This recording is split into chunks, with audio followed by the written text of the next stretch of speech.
Hello students, welcome to accounts classes. Hello students, till now we have discussed error of commission and error of omission. और बेटा आज हम लोग discuss कर रहे हैं एरर्स ऑफ प्रिंसिपल, क्योंकि बेटा बिना थ्योरी पढ़े इस चैप्टर को हम नहीं समझ सकते. Let me explain with the help of an example. When a transaction is recorded in contravention of accounting principle, it is known as an error of principle. यानी अगर हम अकाउंटिंग प्रिंसिपल को फॉलो नहीं कर रहे, such errors do not affect the trial balance as amounts are placed on the correct side but in a wrong account. For example, treating revenue expense as a capital expense. अब बेटा है तो दोनों expense, लेकिन principally it is a wrong. था revenue expense, उसको हम मान रहे capital expense. Example, repair expense of a machinery debited to machinery account. अब बेटा रिपेयर एक्सपेंस ऑफ मशीनरी है ना, रिपेयर मशीनरी का रिपेयर कर रहे थे, हमने डेबिटेड टू मशीनरी करा, ये गलत है, हमने इसको रिपेयर में करना चाहिए था. दूसरा बेटा गलती क्या हो सकती है, treating capital expense as a revenue expense. ये भी बेटा गलत है, प्रिंसिपली गलत है, लेकिन ट्रायल बैलेंस को अफेक्ट नहीं करेगा. जैसे commission paid for purchase of land is debited to commission account instead of land account. अगर मान लो बेटा हमने कोई प्रॉपर्टी खरीदी 50 लाख की और उस पे 5 लाख मैंने कमीशन दे दी, तो बिल्डिंग की कॉस्ट कितनी होनी चाहिए, 55 लाख अकॉर्डिंग टू मी. तो हम क्या करते, कमीशन को कमीशन अकाउंट में डाल देते हैं, बल्कि वो कमीशन लैंड में जोड़ना चाहिए था. तो बेटा यही सारी गलती है. तो एरर्स ऑफ प्रिंसिपल में treating revenue expense as a capital expense और treating capital expense as a revenue expense.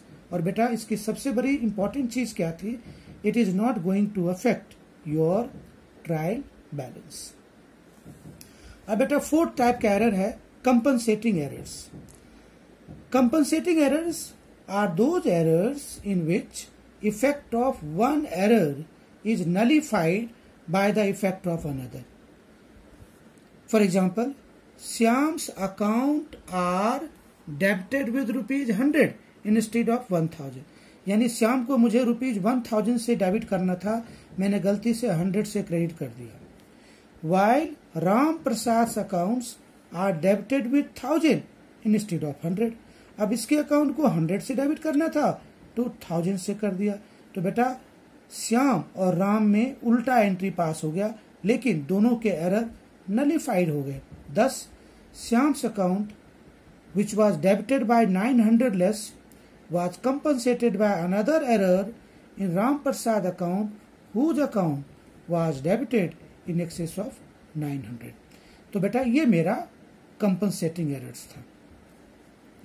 Besides the above classification of errors, these errors may be categorized into following two categories: errors affecting the trial balance or one-sided error, errors not affecting the trial balance और two-sided error.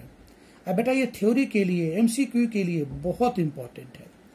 Errors affecting the trial balance or one-sided error are those errors which affect only one account and thus trial balance does not match. For example, total of purchase book is posted to the purchase account, but purchases of 50,000 is not posted to the Rahul's account.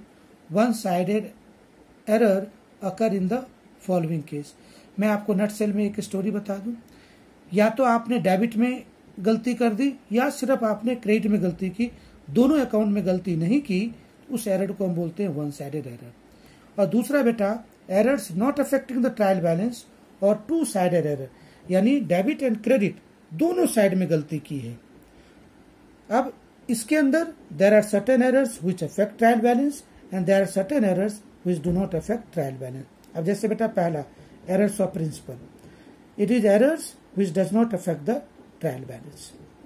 सो बेटा this was all related with the error of principle and compensating errors. Now in the next class I will discuss how to rectify the error. Thank you.